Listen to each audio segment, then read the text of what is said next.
Level 1. The Analyst.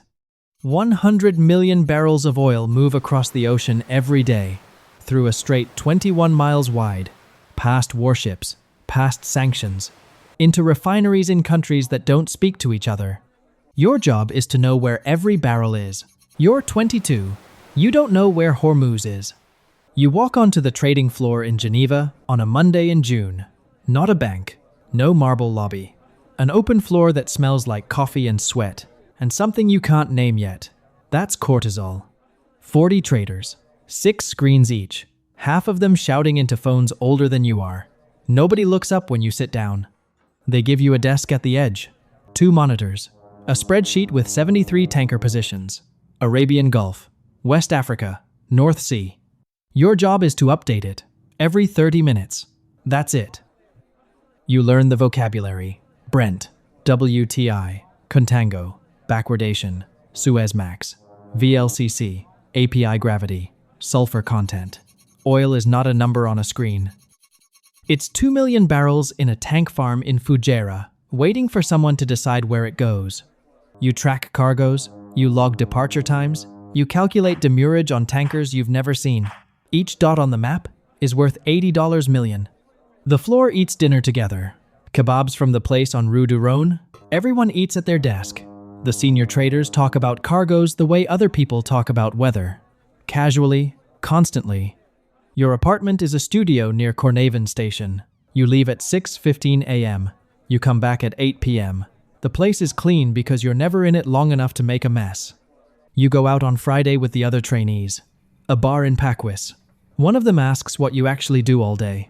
You say, "I track tankers." He laughs. You're not joking.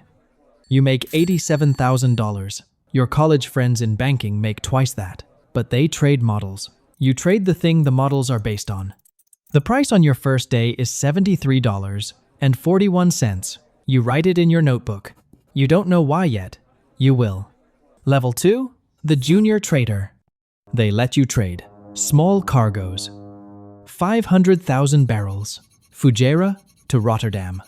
You learn physical trading, the tanker, the port, the refinery, the grade, the sulfur. The demurrage clock that starts ticking the second a ship is late. Your first loss. A Suezmax arrives 4 days late at Rotterdam. Demurrage. $1.3 million. The refinery downgrades the price. Total loss. $1.7 million. Nobody yells. The head of desk looks at you. Now you know what 4 days costs. That's it. You watch a senior trader make $7 million on a single position in 3 hours. He doesn't celebrate. He checks the next position. Sandwich in one hand, mouse in the other. He's been doing this for 14 years. You learn the rhythm. London opens. New York opens. Singapore closes. The price never stops. Not at night. Not on Christmas. Not during funerals. The oil moves whether you're watching or not. Iran threatens to close Hormuz for the first time since you started. Oil jumps $8 in one afternoon. The floor erupts. You feel it in your chest. Not fear. Adrenaline. Your small book is up $340,000 by close. You've never felt anything like it. You call your father. You tell him about the day. He asks what Hormuz is. You try to explain. He says, "So people get hurt and you make money?" You change the subject. You start checking oil prices before you check the time. You check them in the shower. You check them at dinner. You check them at 3 a.m. because Asia is open. Your apartment in Geneva is nicer now. 1 bedroom, hardwood floors. A view of the lake you see for 20 minutes a day. The rest of the time, you see screens. $173,000 base. $42,000 bonus. $215,000 total. You buy a watch? You stop going home for dinner most nights. The floor closes at 5. Asia opens at 7. You want to be ready. The price is $89.17. You remember the feeling. Level 3. The Trader. You own a book. $500 million in exposure. Crude, fuel oil, diesel. You trade the physical cargo and hedge on the futures market simultaneously. 2 screens for positions. 2 screens for news. 2 screens for shipping routes. Your phone rings at 3 a.m. A Suezmax with 1 million barrels is stuck at Fujairah. Price is moving $3 a barrel per hour. You have 4 minutes to decide. Divert through the Cape of Good Hope. Add 15 days. Add $2.1 million in shipping. Or wait. You divert. The price jumps $9 by morning. You saved $6.8 million. Nobody says well done. The head of desk nods once. That's how this floor communicates good news. Counterparties call you by name now. Port agents in Fujairah know your voice. A refinery in South Korea sends you a Christmas card.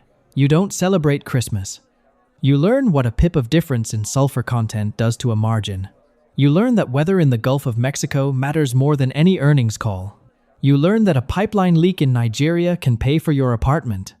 $643,000 in a good year. $190,000 in a flat year. Same hours, same desk, same 3 phones. Your girlfriend asks where Fujairah is. You can't believe she doesn't know. 3 years ago, you didn't either. The price is $103.22 when the first tanker gets diverted. You stop writing it down. It's in your blood now. Level 4, the senior trader. The strait closes. The headline crosses at 5:43 a.m. London time. The floor goes silent for 3 seconds. Then it erupts. You have diesel stored at City Carrier, west of Suez. 4.2 million barrels. You bought it at $79. It's now worth $119. You didn't move a single barrel. The world moved around you. You sell 60% in the first hour. $40 million in profit by lunch. Someone on Twitter calls it war profiteering. You don't read Twitter. You read the order book. You manage 3 junior traders now. Their P&L is your P&L. One of them freezes during the spike. You take his screen. Close his position. He watches. You don't explain. There isn't time to explain. Your wife is pregnant. She texts during the spike. You see the notification. You read it 3 hours later. She asks if you're okay. You say yes. She means something different by the question than you think. A tanker captain calls you directly. He wants to know if he should wait or sail. His crew hasn't slept. You tell him to wait. You're making a logistics decision. He's making a survival decision. Same phone call. $2.17 million. You buy a flat in London. Cash. Your college roommate texts. Are you making money off this? You don't reply. The price is $128.43 the day Hormuz closed. Level 5. The head of desk. The CEO calls at 3:17 a.m. How exposed are we? You answer from memory. $3.1 billion across 14 tankers. 8 west of Hormuz. 6 east. The 6 can't move. The 8 are appreciating by the hour. He says good and hangs up. You manage the crude oil desk. 23 traders. Houston, Geneva, Singapore. 3 time zones. You sleep in fragments. 2 hours here, 3 hours there. Your body stopped distinguishing between day and night. Your desk is up $340 million in 1 week. Energy departments from 4 governments call. They want supply forecasts. You know more than they do. You don't tell them that. 2 traders quit in the same week. Stress. One cries at his desk. The other just leaves. Doesn't send an email. Doesn't say goodbye. His screen is reassigned by lunch. You fly to Oman to meet a national oil company. First class.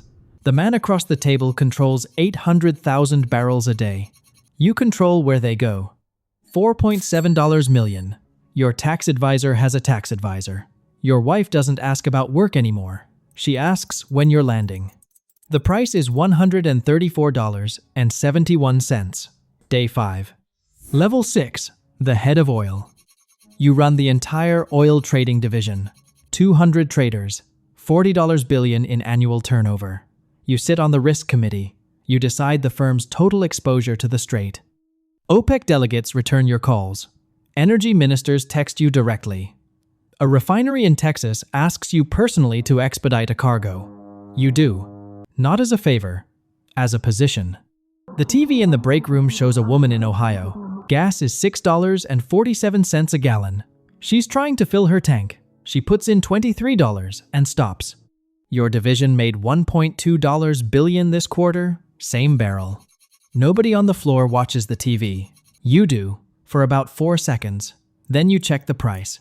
Someone at a dinner party asks if you feel guilty. You say the market is the market, supply and demand. You didn't close the strait, you just priced the consequence. You believe it, mostly. Your son asks what you do. You say, I help move energy around the world. He's 9. He nods. He doesn't ask again. $13.4 million? A house in Geneva. A flat in Mayfair. A ranch outside Austin you visit twice a year. The price is $141.08. The news is showing gas station lines. You change the channel. Level 7. The partner.